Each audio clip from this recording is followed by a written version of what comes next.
बिस्मिल्लाहिर्रहमानिर्रहीम। हमने वीबीटी के लिमिटेशन पढ़ा था कि लिमिटेशन में वो फॉर्मेशन ऑफ PCl5 को, BCl3 को, BF3 को, BCl2 को, इनको एक्सप्लेन ये नहीं कर सकता था। कौन नहीं कर सकता था? वीबीटी। ये इसकी लिमिटेशन थी। इस लिमिटेशन को आगे हाइब्रिडाइजेशन कंसेप्ट ने इस लिमिटेशन को पूरा किया कि वो किस तरह इसको एक्साइटेशन कंसेप्ट बेसिकली हम कह सकते हैं। हाइब्रिडाइजेशन कंसेप्ट वो कह रहा है कि ये बॉन्ड किस तरह बनता है, यानी BF3 किस तरह बनता है, PCl5 किस तरह बनता है, या PH5 किस तरह बनता है। तो वो आगे हाइब्रिडाइजेशन कंसेप्ट जो है उसके खामियाँ जो है वो बीटी की जो खामी है उसको क्या कर देता है, निकालता है। अब देखो फार्मेशन ऑफ PCl5 पहले हम कहते हैं कि PCl5 किस तरह बनता है। तो फार्मेशन ऑफ PCl5 की फार्मेशन को हम बताते हैं कि वो किस तरह बना है। अब अगर वीबीटी के मुताबिक हम बनाएं तो वीबीटी के मुताबिक अब फास्फोरस के हम सबसे पहले इलेक्ट्रॉनिक कॉन्फ़िगरेशन करेंगे कि फास्फोरस का इलेक्ट्रॉनिक कॉन्फ़िगरेशन। अब देखो फास्फोरस का एटॉमिक नंबर जो है वो 15 है। फास्फोरस का एटॉमिक नंबर कितना है? 15 है। 15 है। इसका मतलब हम इलेक्ट्रॉनिक कॉन्फ़िगरेशन करें तो 1s2 2s2 2p6 3s2 3p कितने हो सकता है यहाँ पर? तो 6 7 8 9 10 11 12 13 14 15, तो 3p 3 में आ रहा है। सही है। अब हमने इलेक्ट्रॉनिक कॉन्फ़िगरेशन कर दिया। हम इन दो शेल को लिखते हैं। सही है। ये वाले नहीं लिखते हैं, बस ये वाले आखिर वाले, क्योंकि बाण जो है वो आखिर वाले बनाते हैं। सही है। तो हम यहाँ पर लिखते हैं, यहाँ पर तो मैं लिख सकता हूँ कि 3s वाले ऑर्बिटल बनाता हूँ, 3s वाला ऑर्बिटल बनाता हूँ। यहाँ पर ये s वाला है, ये 3s2 वाला ऑर्बिटल बना दिया, और यहाँ पर 3p3 वाला ऑर्बिटल बना दिया। p में मैक्सिमम कितने इलेक्ट्रॉन से 6, ऑर्बिटल कितने हैं? 3 है, 1 2 और 3। अब मुझे बताएं, यहाँ पर अगर हम वीबीटी के कंसेप्ट को इस्तेमाल करें तो ये फास्फोरस ने 3 बार बनाना था, ये फास्फोरस ने 3 बार बनाना था। लेकिन यहाँ पर मज़े की बात यह है कि फास्फोरस ने 5 बाण भी बनाया है। फास्फोरस ने 5 बाण भी बनाया है। तो ये 5 बाण जो है ये फास्फोरस ने किस तरह बनाया है, तो इसके बारे में हम अभी डिस्कस करते हैं। अब देखें तो फास्फोरस जो है तो पहले आप देखें कि पहले शेल, ये पहले शेल है तो 1s में आएगा। यहाँ पर कौन सा आएगा? 1s में आएगा। फिर यहाँ पर अगर दूसरे शेल की बात करें तो ये 2s में आएगा, ये 2s में आएगा और 2p में आएगा। और अगर हम तीसरे शेल की बात करें तो तीसरे शेल में जो है वो आएगा 3s आएगा और 3p आएगा और 3d आएगा। सही है। तो फास्फोरस जो है वो तीसरे पीरियड का है। इसका मतलब 30 के अंदर 3 शेल है। यहाँ पर पहले शेल में फास्फोरस के 2 इलेक्ट्रॉन, दूसरे इसमें भी 2, यहाँ पर 6, यहाँ पर 2, यहाँ पर कितने बाकी जो बच गए वो 3 है। डी खाली है यहाँ पर जो डी ऑर्बिटल खाली है। अब हाइब्रिडाइजेशन कंसेप्ट क्या कहता है? ये जो डी ऑर्बिटल है ये खाली है यहाँ पर। सही है। अब जो हाइब्रिडाइजेशन कंसेप्ट है वो क्या कहता है कि ये PCl5 कैसे बना है। अब होता क्या है कि ये जो खाली ऑर्बिटल है डी, जो खाली पड़ा हुआ है, इसको मैं यहाँ पर बनाता हूँ। यहाँ पर ये जो खाली ऑर्बिटल है उसको बना रहा हूँ। और आपको ये बात पता होना चाहिए कि डी में मैक्सिमम कितने ऑर्बिटल होते हैं। तो डी में मैक्सिमम जो है वो 5 ऑर्बिटल होते हैं, 1 2 3 और 4 और 5। सही है। डी में मैक्सिमम 5 ऑर्बिटल है। अब हाँ, वीबीटी के मुताबिक तो ये 3 बाण बनाना चाहिए था, लेकिन वीबीटी इस PCl5 को एक्सप्लेन नहीं कर सकता, तो वो हाइब्रिडाइजेशन कंसेप्ट जो है उसको एक्सप्लेन करता है। हाइब्रिडाइजेशन कंसेप्ट के मुताबिक PCl5 बन रहा है तो यहाँ से इलेक्ट्रॉन एक्साइट होगा। जो नियरेस्ट शेल है, यहाँ पर जो नियरेस्ट शेल है वहाँ से इलेक्ट्रॉन क्या होता है, वो एक्साइट होगा। ये बात याद रखना है। जो नियरेस्ट करीब वाला शेल है वहाँ से इलेक्ट्रॉन क्या होगा, एक्साइट होगा। यहाँ से इलेक्ट्रॉन एक्साइट होगा, यहाँ से इलेक्ट्रॉन क्या होगा, एक्साइट हो जाएगा। यहाँ से जो ये इलेक्ट्रॉन है वो एक्साइट होकर ये डी में आ जाएगा। कहाँ आ जाएगा? डी में। यहाँ से इलेक्ट्रॉन एक्साइट हो गया और वहाँ चला गया। कहाँ चला गया? यहाँ पर चला गया है, डी में चला गया है।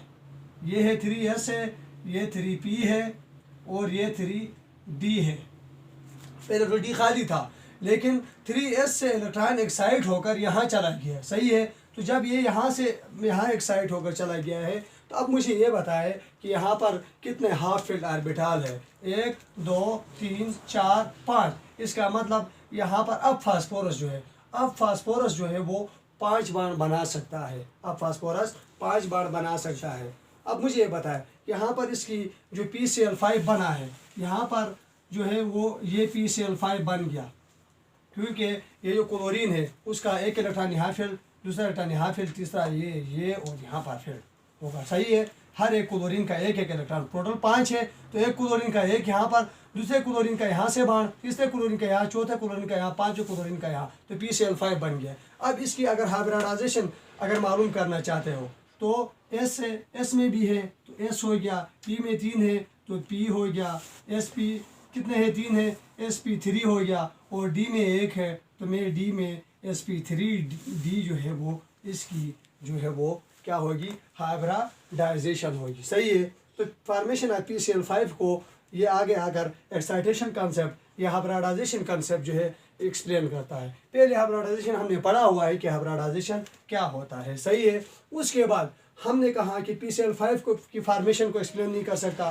दूसरा क्या है, फॉर्मेशन ऑफ BF3 को भी क्या कर रहा था, ये एक्सप्लेन नहीं कर सकता था।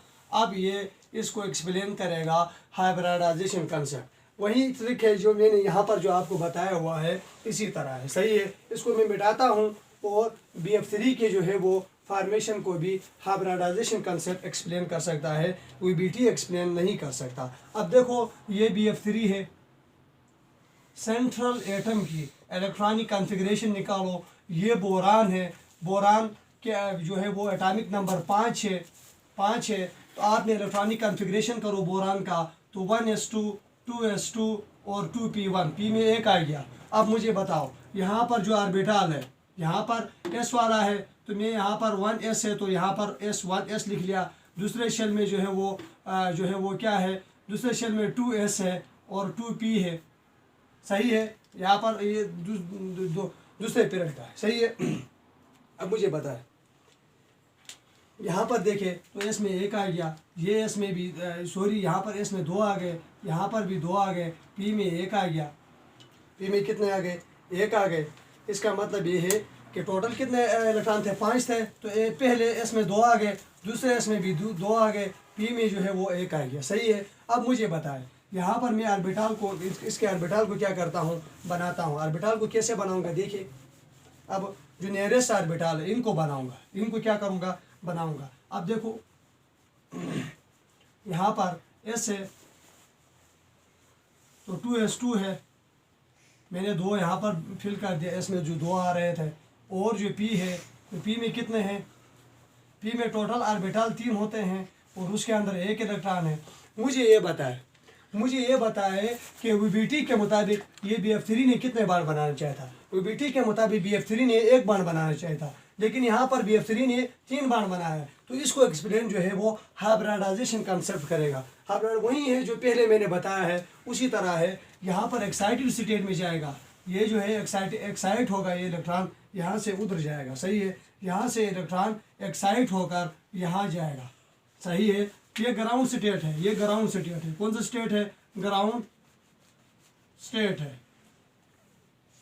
अब एक्साइटेड स्टेट में होगा क्या, यहाँ पर जो एस है, ये जो एस है उससे 1 इलेक्ट्रॉन जंप करके पी में जाएगा, लेकिन नियरेस्ट शेल से जाएगा। अच्छा, ये बात याद रखना है। तो यहाँ से 1 इलेक्ट्रॉन जंप करके पी में जाएगा, तो पी में जब गया तो यहाँ से 1 इलेक्ट्रॉन यहाँ चला गया। ये जो है एक्साइटेड स्टेट में, एक्साइटेड स्टेट में यहाँ पर पी में चला गया। अब मुझे बताए यहाँ पर हाफ फिल ऑर्बिटल कितने हैं, 3 है। इसका मतलब ये 3 बार बना सकता है। अब यहाँ पर एक फ्लोरीन अपने इलेक्ट्रॉन यहाँ दे सकता है, दूसरा फ्लोरीन यहाँ पर, तीसरा फ्लोरीन यहाँ पर। हाँ, अब देखो यहाँ पर जो है वो यहाँ पर एस ऑर्बिटल है, यहाँ पर कौन सा ऑर्बिटल है, एस ऑर्बिटल है, तो मैं एस लिख सकता हूँ। यहाँ पर पी ऑर्बिटल है तो पी लिख सकता हूँ। मुझे बोलो पी में कितने फील्ड है? 2, एस में 1 है, तो मैं इसका हाइब्रिडाइजेशन लिखूँ तो sp2 इसकी क्या होगी? हाइब्रिडाइजेशन होगी। सही है। तो इस तरह ये हाइब्रिडाइजेशन जो है और मॉलिक्यूल का भी ये एक्सप्लेन करता है। सही है। ये जो एक्सप्लेन करता है ये फॉर्मेशन ऑफ BCl3 को एक्सप्लेन करता है। ये फॉर्मेशन ऑफ BH3 को एक्सप्लेन करता है। ये फॉर्मेशन